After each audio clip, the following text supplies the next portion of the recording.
नमस्कार. मस्त आहे. आपलं स्वागत आहे आयकॉन स्टील प्रस्तुत बिल्ड आयकॉन या उपक्रमामध्ये. आज आम्ही आलो सांगलीमध्ये आणि माझ्यासोबत आहेत young architect Monish Mehta sir, नमस्ते. जे मागच्या 14-15 वर्षापासून या फील्डमध्ये अतिशय उत्तमरित्या काम करत आहेत. स्पेशली रेसिडेन्शियल बंगलो ही त्यांची स्पेशालिटी आहे असं हो. म्हणायला हरकत नाही, कारण त्यांनी ऑलमोस्ट सगळे प्रोजेक्ट्स त्या एका फील्डमध्ये केलेले आहेत. आणि सगळ्यात महत्त्वाचं म्हणजे आर्किटेक्ट बरोबर त्यांचं इंटिरियर हे एक चांगलं कॉम्बिनेशन आहे. कारण ही त्याच्या पुढचीच लगेच स्टेप असते घर पूर्ण झाल्यानंतरची. त्यामुळे त्याच्यात पण त्यांची कन्सल्टन्सी आहे. आजवरचा हा त्यांचा प्रवास कसा होता, अनुभव आलेले कसे होते, या सगळ्याबद्दल आपण त्यांच्याशी बिल्ड आयकॉन या प्लॅटफॉर्मवर गप्पा मारणार आहोत. गप्पांना आपण इथून सुरुवात करूया. ते म्हणजे तुमच्या शहाणपणे एज्युकेशनल बॅकग्राऊंड पासून. हं. म्हणजे तुमची शाळा कुठली होती, कॉलेज कुठलं होतं, ओके. या फील्डकडे कसं वळालात आणि आर्किटेक्ट होण्यात तुमचं ड्रॉइंग पूर्वी चांगलं होतं का, हं, तुम्हाला आवड होती का, हं, हं. कोणाचं बघून इन्स्पिरेशनमुळे तुम्ही या फील्डमध्ये आलात? ओके. तर ती जर्नी कशी होती, एज्युकेशनल जर्नी? एज्युकेशन माझं पहिला मी 5वी ते 10वी म्हणजे पटवर्धन हायस्कूलमध्ये होतो. हं. पटवर्धन हायस्कूल सांगलीमध्ये होतो. त्यानंतर मी 11वीला विलिनन कॉलेजला होतो.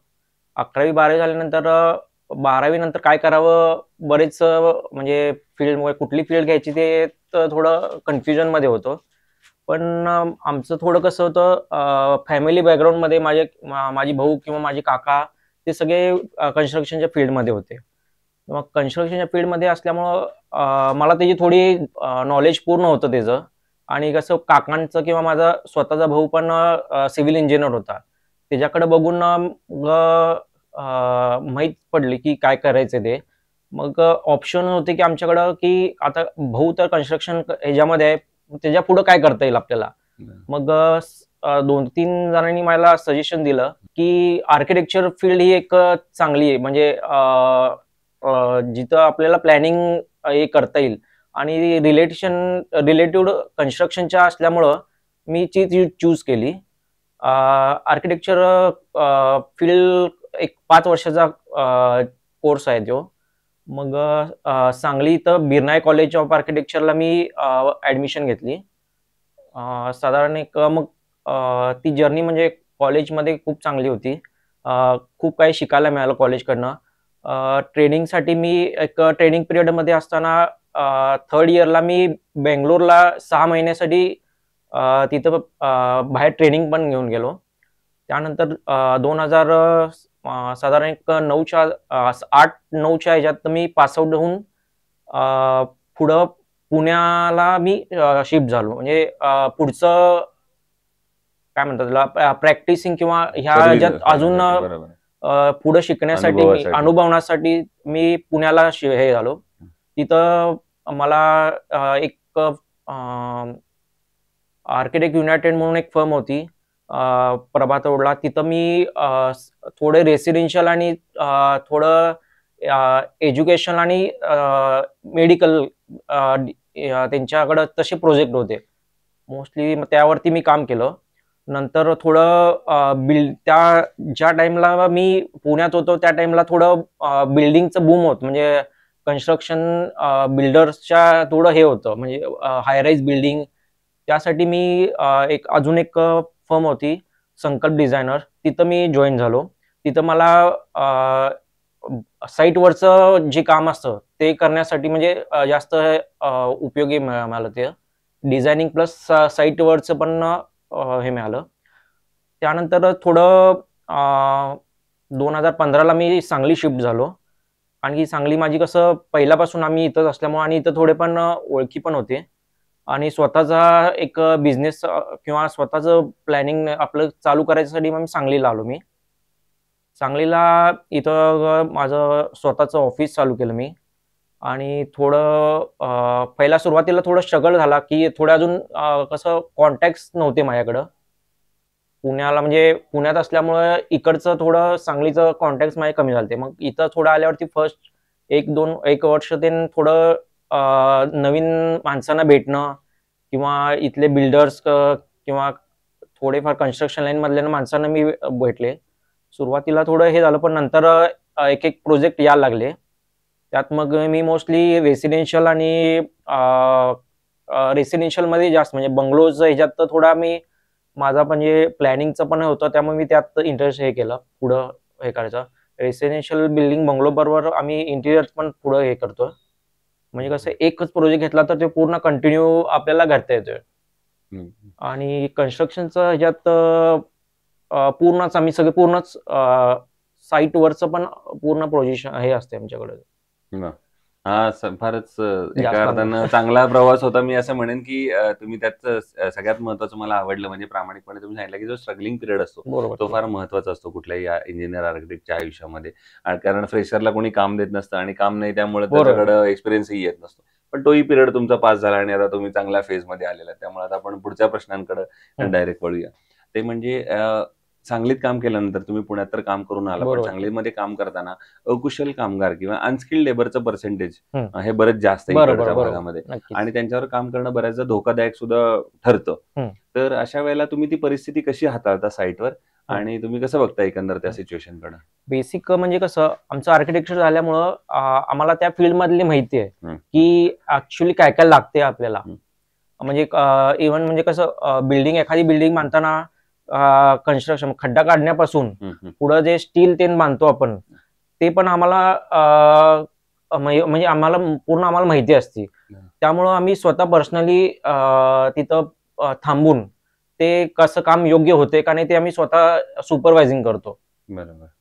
दुसरं एक आर्किटेक्ट म्हणून आणखीन एक महत्वाचं आहे म्हणजे कुठल्याही कन्स्ट्रक्शन फील्डमध्ये प्लॅन ही स्टेज अतिशय महत्वाची असते. आपण कन्स्ट्रक्ट त्याच्याशिवाय सुरूच करू शकतो. तर प्लॅन या स्टेजचं तुमच्या दृष्टीने कसं महत्व आहे आणि रेसिडेन्शियलचा जेव्हा प्लॅन करता तेव्हा तुम्ही कसा तो प्लॅन करता, त्यातल्या काय बारकावे अजून तुम्ही कसे हे करता? मेन म्हणजे एखादा प्लॉट जेव्हा आपल्याकडे येतो तेव्हा मी काय करतो, पहिला क्लायंटच्या ज्या रिक्वायरमेंट्स आहेत ते पहिला फुलफिल कशा होतील त्याचा अभ्यास करतो आम्ही. त्याच्यानंतर मग त्याच्यावर भरपूर फॅक्टर असतात म्हणजे क्लायमेट फॅक्टर, काय काय जणांना थोडं वास्तूचं असतंय, त्यांच्या रिक्वायरमेंट काय काय त्यांच्या वेगळ्या असतात, त्याप्रमाणे पूर्ण अभ्यास करून त्याचा प्लॅनिंग पूर्ण करून घेतो आम्ही. त्यानंतर जेव्हा पहिला प्लॅन फायनल होतो त्याच्यानंतर आम्ही पुढं मग त्याचे म्हणजे आपण ते इलेव्हेशन्स म्हणजे दिसायला पण ते कसे अट्रॅक्टिव्ह दिसतील आणि त्याची पुढची आमची स्टेज असते. आणि नंतर मग जेव्हा प्लॅन फायनल होईल एका साईडला आपल्याला अच्छा हा ठीक आहे इकडे सगळं बघून बोला असं ते म्हणणं आहे. ते पूर्ण करता येते म्हणजे नंतर मग स्टेज वाईज आपल्याला कन्स्ट्रक्शनचे मग जे येतात ते मग आरसीसी डिझायनर बरोबर कन्सल्ट करायचं, पुढचं काय काय बिल्डिंगला लागते त्याचं आम्ही हे. बरोबर. पुढचा प्रश्न असा आहे दोन्हीकडनं मिक्स, कारण तुमचं आर्किटेक्चर आणि इंटिरियर दोन्हीचं मिक्सचर आहे. तर समजा आर्किटेक्ट किंवा इंटिरियर जर चांगला प्रोफेशनल व्यवसाय घेतला नाही, बऱ्याचशा लोकांना असं वाटतं की माझं मीच करून घेईन इंटिरियर, तर अशा वेळेला काय धोके संभवू शकतात असं तुम्हाला वाटतं? मेन म्हणजे मी प्रेफर प्रत्येकाला काय करतो की आमच्याकडनंच आर्किटेक्चर बरोबर इंटिरियर पण करून घ्या. कारण की आम्ही जेव्हा प्लॅनिंग मध्ये असतो तेव्हा आमच्या डोक्यात पुढं इंटिरियरला म्हणजे कुठला कॉलम किंवा कुठला बीम मध्ये येऊ नये किंवा ओपनिंग जे असतात, समजा आम्ही कसं फर्निचर लेआउट फायनल करून त्याप्रमाणे ओपनिंग्स देतो. त्यामुळे काय होतं की आपल्याला पुढं नंतर प्रॉब्लेम येत नाही की समजा आता इथं खिडकी आहे आणि आम्हाला इथं कपाट द्यायचंय किंवा बेड बसवायचा आहे, मग तो प्रॉब्लेम येतो. तो प्रॉब्लेम येऊ नये म्हणून इंटिरियर म्हणजे मी पर्सनली मला वाटते की कोण पण प्लॅनिंग करताना पहिला आर्किटेक्चर बरोबर इंटिरियरचं पण ते ध्यानात ठेवून किंवा लक्षात ठेवून त्याच्याप्रमाणे प्लॅनिंग करावं. बरोबर. आता पुढचा प्रश्न या सगळ्यापेक्षा वेगळा आहे. तो म्हणजे असा आहे की तुम्ही आता यंग आहात, आर्किटेक्ट आहात आणि सांगली जिल्ह्यातले मूळच्या, त्यामुळे हा प्रश्न आहे तुम्हाला की सांगली जिल्ह्याच्या विकासाचं विजन, डेव्हलपमेंटचं विजन एक ऍज अन आर्किटेक्ट असं जर विचारलं तर तुमच्या डोळ्यासमोर कुठले मुद्दे येतात की ज्या सेक्टरवर आता काम करण्याची गरज आहे जर पुढच्या 10-15 वर्षात सांगलीला पुण्या मुंबई सारखं आपल्याला पुढे न्यायचं असेल, तर असे कुठले फील्ड्स आहेत, कुठले सेक्टर्स आहेत ज्याच्यावर काम झालं पाहिजे असं तुम्हाला वाटतं?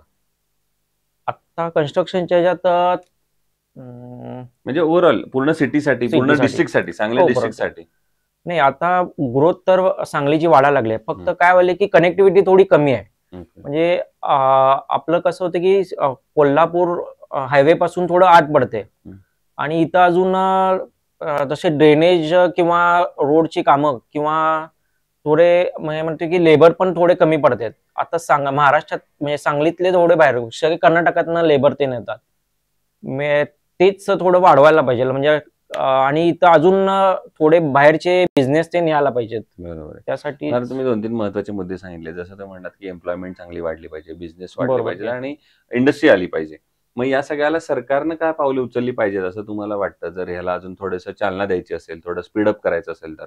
म्हणजे समजा आता फॉर एक्झाम्पल आहे, की तुम्ही म्हणलात, की जसं एम्प्लॉयमेंट चांगली वाढली पाहिजे. तर बरोबर. इथं त्याच्या इंडस्ट्री काहीतरी यायला पाहिजे. हं. इंडस्ट्रीला काहीतरी अनुदान किंवा असं अनुदान काहीतरी केलं दिलं पाहिजे. पाहिजे. या सरकारी किंवा जमिनीसाठी काहीतरी अजून केलं पाहिजे. अशा काही हं. आयडिया अजून तुम्हाला वाटतायत? आमच्या फील्डमध्ये बघितलं गेलं तर एक तर ते थोडे प्लॉटचे रेट जे त्यावरती काय तर थोडं कंट्रोल आलं पाहिजे. बरोबर. तर ते होऊ शकतं. ते होऊ शकतो. Yes. किंवा तुम्ही चांगल्या सुविधा दिला हं, हं. तर तर नक्कीच इंडस्ट्रीकडे चांगली इंडस्ट्री येतील. चांगली आणि येते. त्याच्यात तुमचा पण मुद्दा असाच होता, की रोड्स जर चांगले दिले बरोबर. तर इंडस्ट्री येईल. मग उद्योग आले, की उद्योग मग आले ते ते. सगळं पुढे चालू मेन होईल. थोडी आपली सांगलीची थोडं हेच आहे, कनेक्टिव्हिटी थोडं कनेक्टिव्हिटी आहे. आतल्या साईडला थोडं पडते ना. त्यामुळे कनेक्टिव्हिटी त्यामुळे वाढली कनेक्टिव्हिटी पाहिजे. वाढली पाहिजे. बरोबर.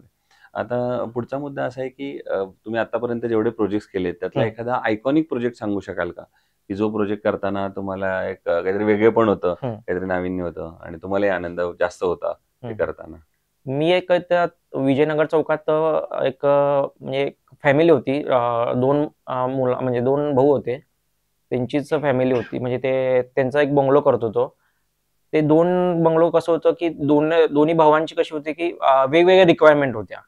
पण आपल्याला ते एकच दाखवायचं होतं. त्यांना कसं दिसायला चांगलं पण दिसायला पाहिजे होतं आणि प्लॅनिंग वाईज प्रत्येकाची रिक्वायरमेंट वेगळ्या असल्यामुळे आम्हाला बाहेरचं आउटर सगळं एक ठेवून अ, त्या पूर्ण फुलफिल करायच्या होत्या. बरोबर. मग त्यामुळे कसं होतं एक भाऊ असं सांगतोय किंवा एक क्लायंट आमचा तसं एक हे करतोय.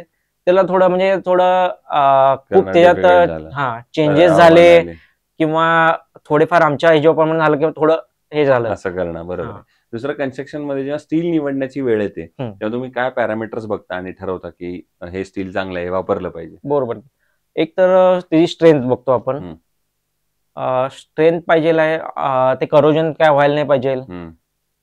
हे 2 महत्त्वाचे मुद्दे आहेत, महत्वाचे ते corrosion महत्वाचे आणि हे. बरोबर. आणि आयकॉन स्टील तुम्ही कुठल्या प्रोजेक्टवर वापरलंय का आजपर्यंत? मी एक आयकॉन स्टील आता एक म्हणजे आपला आता जो इथं माधवनगरच्या तिथं जो ब्रिज झालाय तिथूनच एक कलानगर म्हणून आहे. तिथे एक माझं कन्स्ट्रक्शनचं काम चालू तिथं होतं. तुम्ही वापरलंय. तिथं एक तर वापरलेलं. तुम्ही सॅटिस्फाईड आहात आयकॉनच्या प्रॉडक्ट आणि सर्व्हिस दोन्हीनं? नाही, ॲक्चुअली माझं कसं सर्व्हिस पर्यंत माझं काही गेलं नाही. कारण की कसं आम्ही क्लायंटला सजेस्ट करतो. हं. पण ओव्हरऑल तिथं काय प्रॉब्लेम आला नाही. म्हणजे जेव्हा क्लायंटला म्हणजे असं कुठं आलं की शॉर्टेज आहे म्हणजे हे कमी आहे किंवा हे जास्त आहे थांबायला लागलं असं नाही कुठं झालं आम्हाला. ओके.